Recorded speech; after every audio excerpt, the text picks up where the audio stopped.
Vladimir Putin intended to use the energy weapon to shatter the European coalition supporting Ukraine by cutting off gas. What he didn't count on was the impact of the energy revolution in the United States. This is Andrew Neil. You're listening to The Times at 1. The re-emergence of America, thanks largely to fracking, as an oil and gas superpower, has rewritten the geopolitics of energy. It started under Obama, though he wasn't a huge fan of it, continued under Donald Trump, and despite all the big green talk, it continued under Joe Biden. Mr. Trump now aims to give it a further push with drill, baby, drill. These days, not only is America essentially self-sufficient in oil and gas, though there are some types of oil it has to import, it's become a major exporter of fossil fuels, especially natural gas. This has reduced US dependence on the Middle East. It even stymied President Putin's efforts to weaponize Russian gas supplies to Europe after the invasion of Ukraine. Starmer had enough gas spare to help fill the gap. So where do the geopolitics of energy go now? Who better to tell us than Daniel Yergin, world authority on the geopolitics of energy, vice chairman of S&P Global, and author of many books, including The New Map, Energy, Climate, and the Clash of Nations. Daniel Yergin, welcome to our program. Well, thank you, Andrew. Glad to be with you. Let me start with a broad brush. Summarize for us, if you will, the global impact of this surge over the last decade and a half of American oil and gas production. It really has been a major change in global geopolitics to have the U.S. now, for instance, the largest exporter of LNG in the world.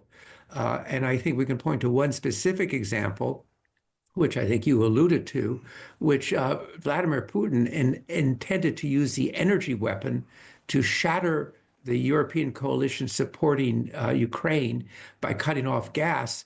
What he didn't count on was the impact of the energy revolution in the United States. U.S. LNG, liquefied natural gas, made from shale gas, replaced over 40% of the Russian gas. And that was a very important element in preventing that coalition from shattering. It's a remarkable amount because the Poles had to move quickly to build LNG facilities. The Germans were slow. It's coming all across the Atlantic, and yet in a short space of time, it did help to fill the gap. You say 40% of the gap. It's an amazing achievement. Yeah, and it was done. This was an industry, U.S. LNG exports, that did not exist 10 years ago. And now the U.S. is the largest. It's bigger than Qatar, which had been the king of that field. Although the Middle East is always important to the United States, and of course its close ally Israel, it cannot just leave the region. But in terms of oil and gas, would it be too simple to say America doesn't need the Middle East anymore? Yeah, I think that's true. The U.S. was the world's largest importer of oil. The Middle East was very important. Middle East oil exports go primarily to Asia and some to Europe, but the U.S. Is itself an exporter.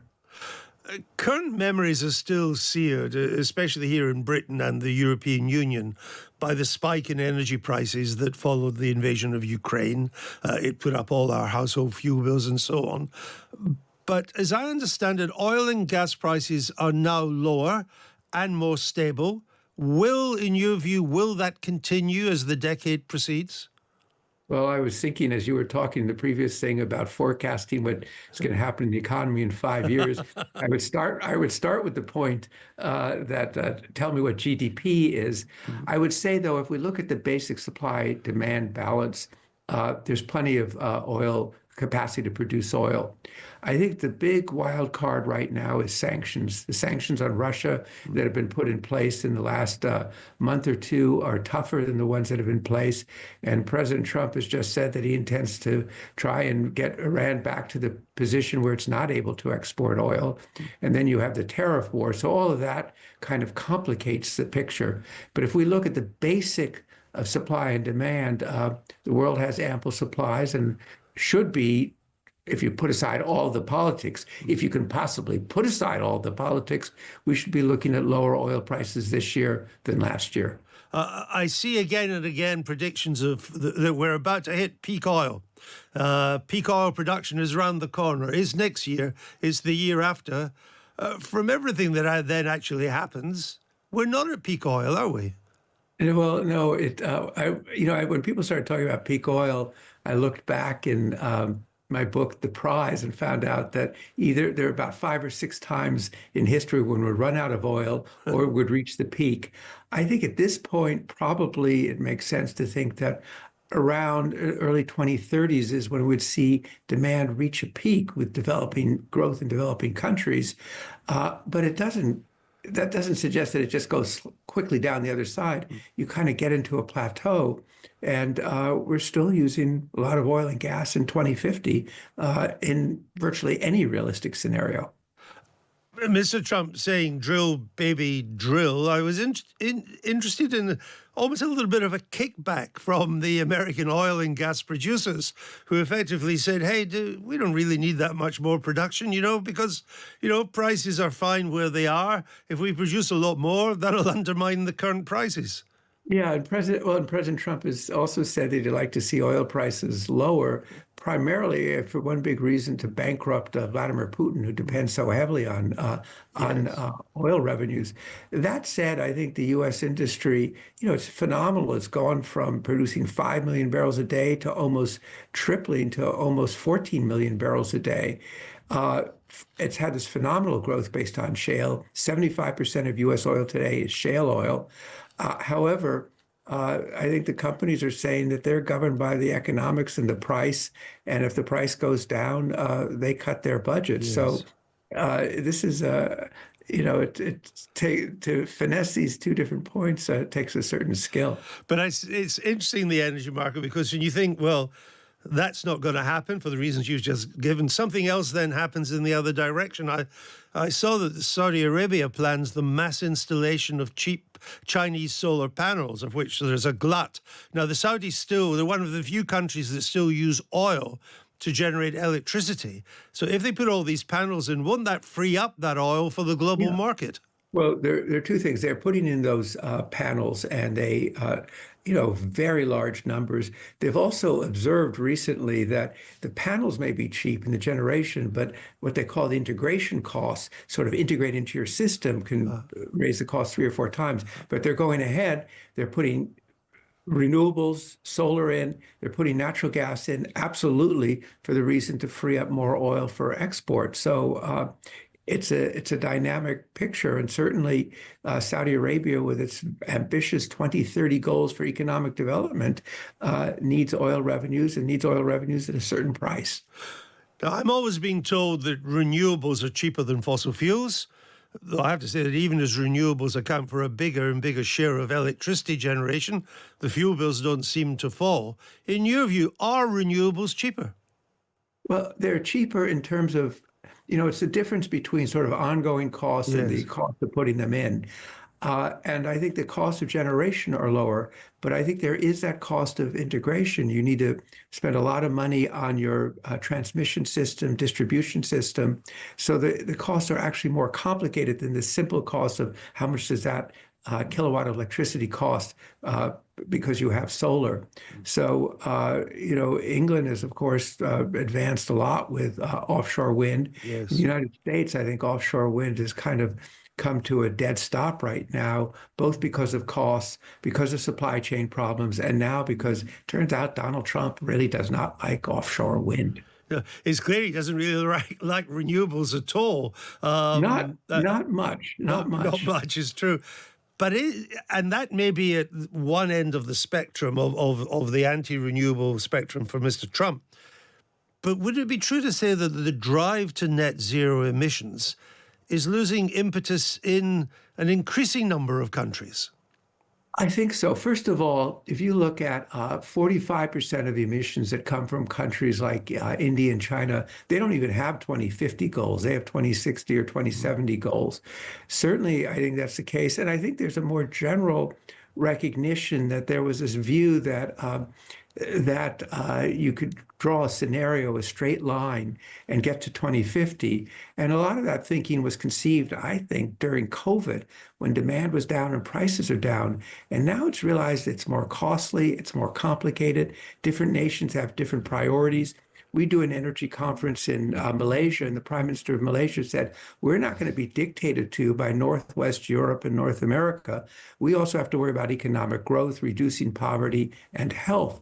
And so I think that we are in for a big process for rethinking the energy transition from what was a kind of conventional thinking, particularly, as I say, formed during COVID.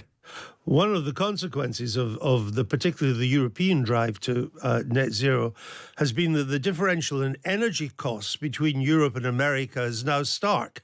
And heavy industry in Europe, including Britain, is voting with its feet, either closing down or moving across the Atlantic. And now we discover that AI and data centers and computer farms, they all need a ton of energy too. No, and they need reliable, I think it's called firm power in the business. Yeah, they need reliable power.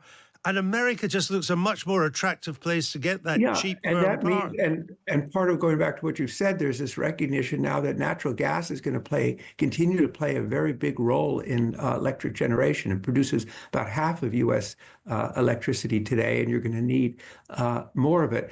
And I think, I was in Davos a couple of weeks ago and was so struck by the pessimism about Europe, and they could point to energy prices. But the thing that you hear from business again and again is this heavy dead weight of regulation that is imposed without any real sense of how economy or markets work, and just that divorce.